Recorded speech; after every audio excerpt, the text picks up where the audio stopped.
You may or may not know that I absolutely freaking hate the Snydercult. If you want context for why I hate the Snydercult, then I'll leave a link in the description. But if you don't want to watch that video, that's completely fine, I'll just give you a quick explanation.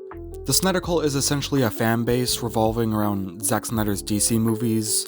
They go and harass James Gunn and his fans and people who are excited for the new Superman movie coming out.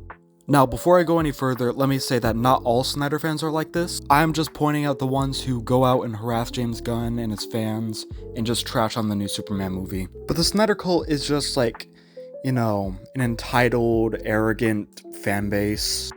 And they have several arguments that I'm going to debunk in this one video.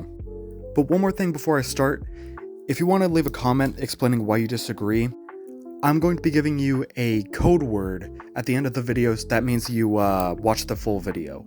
So if you want to leave a comment saying that you disagree or something, you have to use that code word in your comment so that I know you watched the whole video. Argument number 1, if Superman flops, then the Snyderverse will be restored. So their logic is that if Superman flops, which it most likely won't because it looks absolute heat, if Superman flops, then they think that James Gunn will be fired and that WB will have no choice but to continue Zack Snyder's vision for the DCEU. There are several reasons why this wouldn't be the case. Reason number 1, most of the actors don't want to return. Either that or they pretty much just can't return. Because Ben Affleck, Henry Cavill, and Ray Fisher all said that they don't want to work for WB anymore. And Gal Gadot is being very hated online right now. And Ezra Miller. Honestly, I don't blame them for not wanting to work for WB anymore. Reason number 2, they won't have any money to fund the Snyderverse. Right now, WB is at a huge decline in money. They'll barely have any money to revive a dead cinematic universe.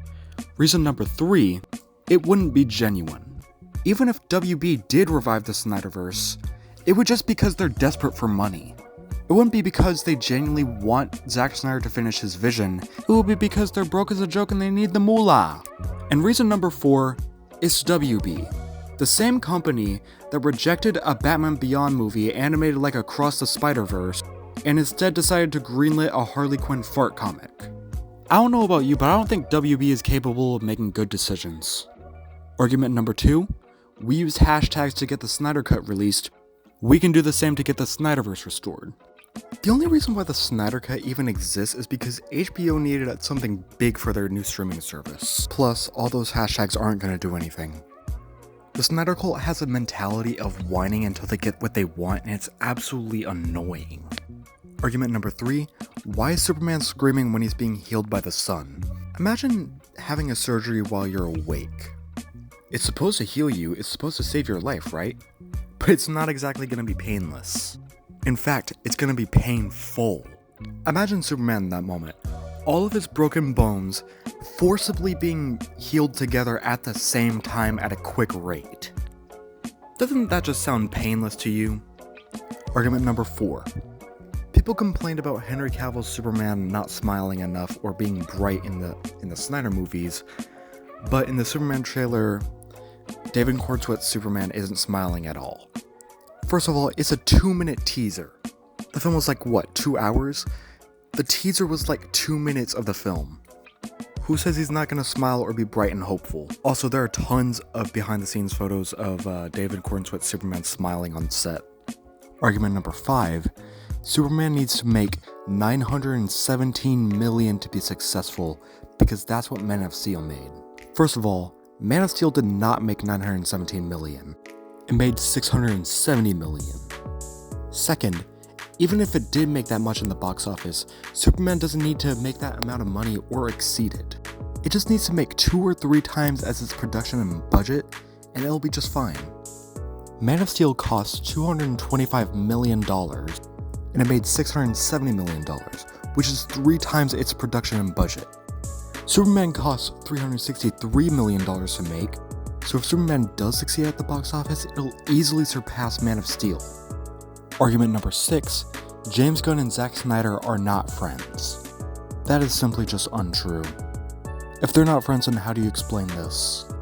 Zack Snyder literally called James Gunn and said that he supports his new DCU. He told James Gunn that he's excited for his take on Superman, and he hopes on the best and that he wants it to work. If that's not friendship, I don't know what is. Like, they've been friends for years, so I don't know what you're talking about. Argument number 7, the red trunks on Superman's costume look stupid. Now everyone's allowed to have their own opinion on the suit, I'm not gonna bash on you for your opinion, but there's a reason why he has red trunks. David Corn said that he wants to improvise the red trunks because if kids see Superman, then they're gonna see him as like a sumo wrestler or something, thus making kids less afraid of him. That's literally Superman. Something that Zack Snyder failed to capture in his DC movies. Superman isn't just a beacon of hope, he's just supposed to be a nice guy. Just a genuinely good and just wholesome dude. He's not supposed to be Homelander or Omni-Man, he's supposed to be Superman. Argument number 8, we were harassed for years, so we have the right to do it to others. First of all, it's wrong that you were harassed, no one has the right to do that to you, and the people who did harass Zack Snyder fans for liking his movies are absolute losers. With that being said, you still have no right to do it to others. Now, while you being harassed for liking Zack Snyder's movies is horrible, that didn't deserve to happen to you, that still gives you no right to do it to others. And that makes you no better than the people who harass you for liking Zack Snyder. Alright, so if you made it this far into the video and you want to disagree, the code word is pillow. Please leave the word pillow in your comment so that I know you watched the whole video. Please like and subscribe, hit that notification bell, share this with a friend. Until next time, my fellow Doom Watchers.